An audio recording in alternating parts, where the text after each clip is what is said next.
What's up, you guys? Welcome back. I wanted to do a quick video this time. It's a redo because the last time I tried to do this video, even though I used YouTube DRM-free music, where it clearly says free to use, copyright-free, DRM-free music, YouTube still decided to demonetize that video and completely remove it. So this time I wanted to do it a little bit differently. This is the video, the SQL-12 flexing.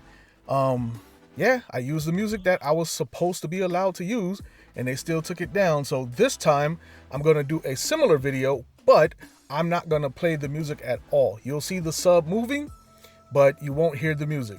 I know it sucks, but in order to avoid having a copyright strike on copyright-free music that I'm allowed to use because it has no copyright, I'm going to play the bass, play the sub, let it move as full as it can move, as much as it can move in my system, but I'm going to keep the volume down, and instead you guys get to hear my awesome voice. If I could sing, I would sing for y'all, but I can't. That's why I let my speakers sing the music and not me.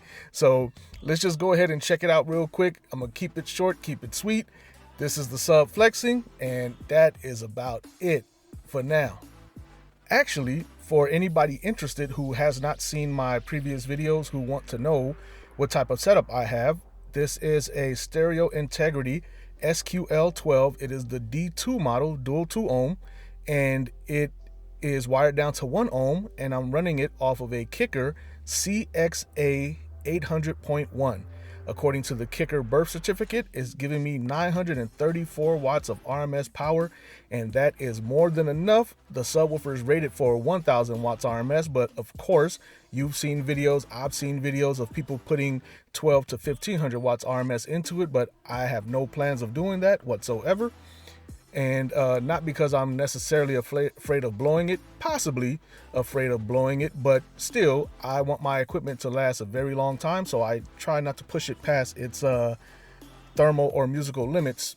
Whether it can handle it or not, they highly recommend on the Stereo Integrity page that you don't exceed 1000 RMS or you'll void your warranty. So I made sure to do just that. I kept it under 1000 watts RMS. Also, if you notice, I'm filming from above my box, which is a prefab box, but I mean, we don't have to get into that discussion. You know, we talked about it many times before. I've built boxes before. This box is made like I would build a box. It doesn't rattle, doesn't flex. It's very solid, and it gives me exactly what I want without issue. It's tuned to 33 or 34 hertz, according to Harmony Audio, so anybody interested in that. And lastly, if you notice, I do not play my sub with my rear hatch open. Some people say that it makes a difference, some say it doesn't. In my experience, the subwoofer tends to move a little bit further than its XMAX, causing a little bit of distortion sometimes with the hatch open. Keeping the hatch or your trunk closed also adds a bit of compression to help keep the subwoofer under control. So for example, if you're playing your sub at full blast with the trunk or the hatch closed and you snatch it open while it's at full blast, you'll notice that the sub will exceed its XMAX, even if by a millimeter or 2 or 3.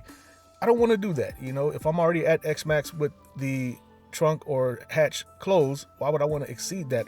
All that does is cause distortion, and it could possibly cause the voice coil to jump out of the gap or bottom out, slapping the back plate or the motor, and I don't want to risk that. So anyway, enough of me talking. I hope you guys got enough flex to see this moving. I did it with good light this time, and I put a piece of tape on there on the front because the sub's all black and it's hard to see, but that tape is just so you can see how far it's moving when I'm playing it full blast in my system ported box. Anyway, hope you guys like that, and until next time, stay tuned.